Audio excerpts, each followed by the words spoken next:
Hey guys, Hawkins656 here, and this is going to be part 2 of my hull building tutorial. Last time we covered the basics of slope staggering and how to do it horizontally and also vertically. To start, I'm going to be showing you a little bit of a sneak peek at my USS Missouri under construction, an Iowa-class battleship, for those of you who do not know. But I'm just going to use it to start to cover some things that you saw in the last video, and this will, if you want to see more of this, don't worry, because we'll be coming back to it in part 3. In the last video I did touch on something called the columns, and what those are that's when you sections of vertical slope staggering. So whoops, that was not meant to be done. Let's go back here. So as you can see, each column takes up a single row on the x-axis. So one here, one here, one here, one here, and so on and so on. But as you can see, if we look at it from the side, that's when the slope staggering really comes into play. And what's happening here is we're connecting the water line and the deck line. And now, no, this is not the only time you're going to be using slope staggering. You're going to be using slope staggering for the entire parts of the hull. So below the water line to the very bottom, forward and back, and even the stern. And it can go beyond hull building, but why do I do this as it is? So to kind of put layman's terms why this part of the hull, why the top side of the hull is different from the bottom side of the hull, is you have two different forces it's trying to go through. The bottom side of the hull is dealing with something called hydrodynamics because it's moving through water. The top side of the hull is above the water, and thus, while it still has some shape directed to divert the water to prevent it from coming onto the deck, and so on, it also doesn't have to deal with the same amount of drag. So generally, those shapes are somewhat different, and I'm going to keep it simple and leave it there. The water line is a great place to for you to break up your slope staggering. So I'm going to cut it there, try not to confuse you guys anymore. So from here, I'm going to, because this is taking into account some late phase hull building techniques, I'm going to start from scratch so you guys can see what slope staggering looks like in action to build a simple hull. And as of right now, my current train of thought is I'm just going to do this for the bow. We'll see as we go on though. So right now I'm kind of laying out my waterline shape, or just figuring out what kind of length I want. And keep in mind, this is just the bow. Normally I do the entire length, measure that out, and also do the entire width, measure that out. And then I kind of shape my hull around that. So we're going to go one more back here, and we'll make it a good 9 meters wide. So how do we connect that then? We're going to make it a double concavity. I'm going to stop and think this through because I want to make sure I'm saying the right thing.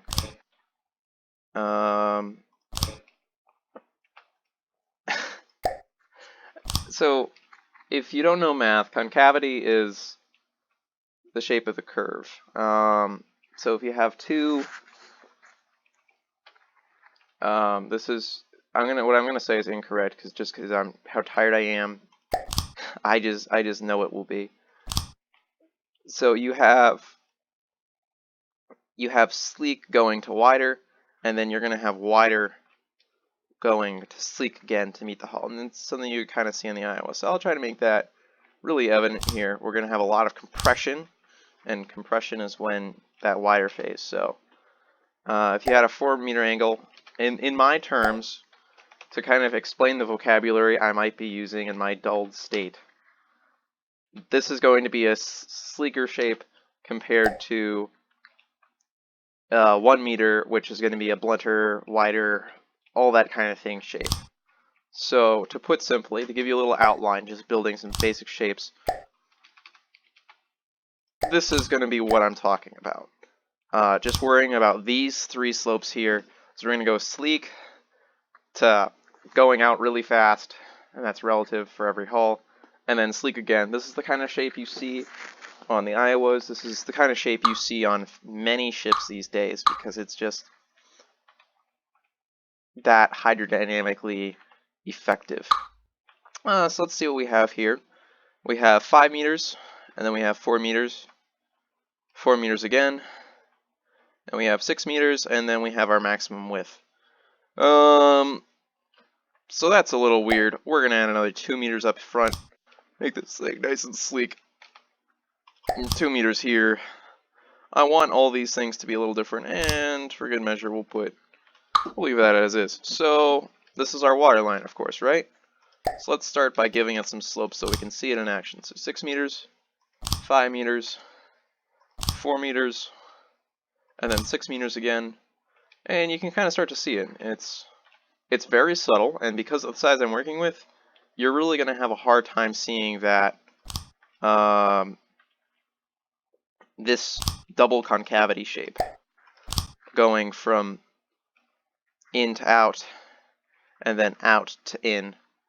I'm not really great at explaining that because I kind of, for me personally, I don't actually think about that so much. I don't think of it in words. I know what I'm looking at. I know what I'm dealing with.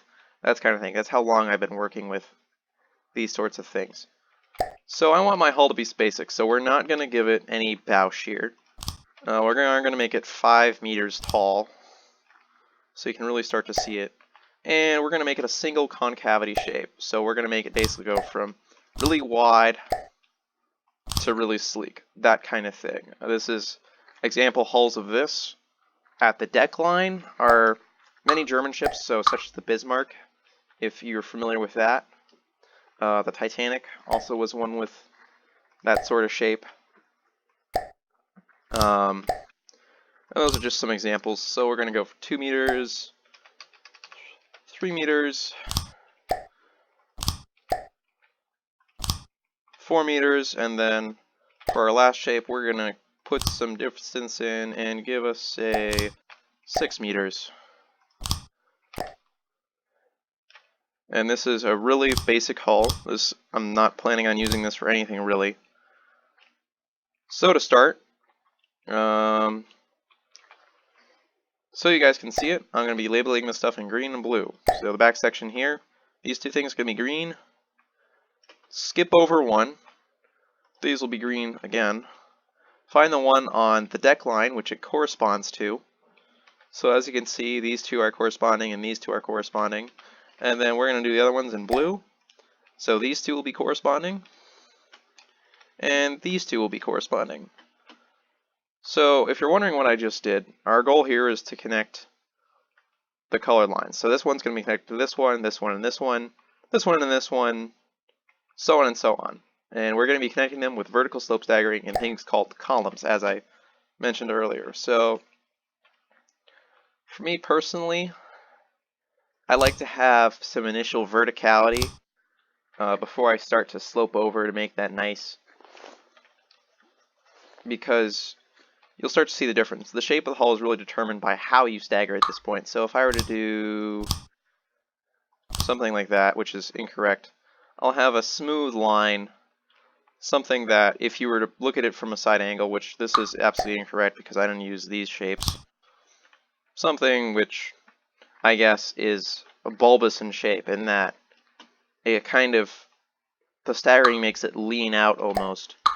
But I like overhang. So we're going to go like that. That's a sudden transition. So we might actually switch this to a 3 meter, and I'll get back to that in a minute, what the heck switching to a 3 meter means exactly. And we're going to start staggering pretty quickly here, coming to a maximum stagger of 3 meters. So you can kind of start to see it's taking shape. Kind of the overhang, all those, gosh, I'm losing myself. Sorry guys. Let's go back to green and do those staggers here.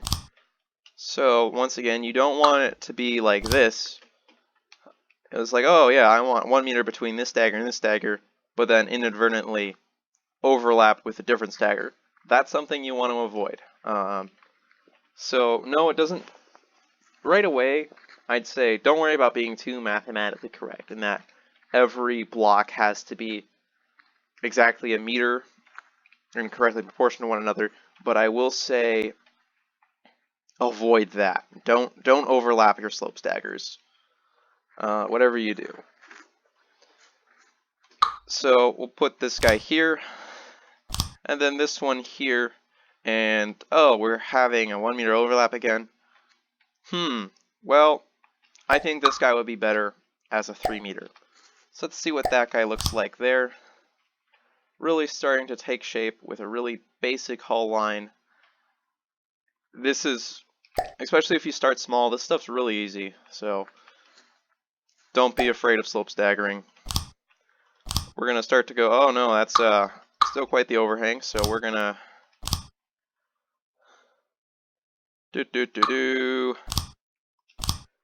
yeah, and there we go. Yeah, I'm realizing that the more and more I'm going to get into this, the less and less I'm going to make sense, because I'm going to start to do this automatically rather than talking it through, but I'm going to do my best. So that's the basics of slope staggering on a bow. I hope that this whole little experiment here was well explained. I'll find out later. But one thing I want to say is, even when doing vertical slope staggering like this, don't be afraid to kind of look at these as horizontal slope staggering, because once you do the vertical pillars, you can just break it down to be that anyways. So let's take this middle column here, and let's see if it's the shape we want it to be. And the fact that it's not exactly, it's a straight line here, so it kind of still has that dual concavity that we have at the bottom water line, but it's much more apparent that it's transitioning into that single concavity shape we have at the top, where it's just going from wide to sleek. I use a lot of layman's terms here, but that's okay. But what if we wanted to do this one?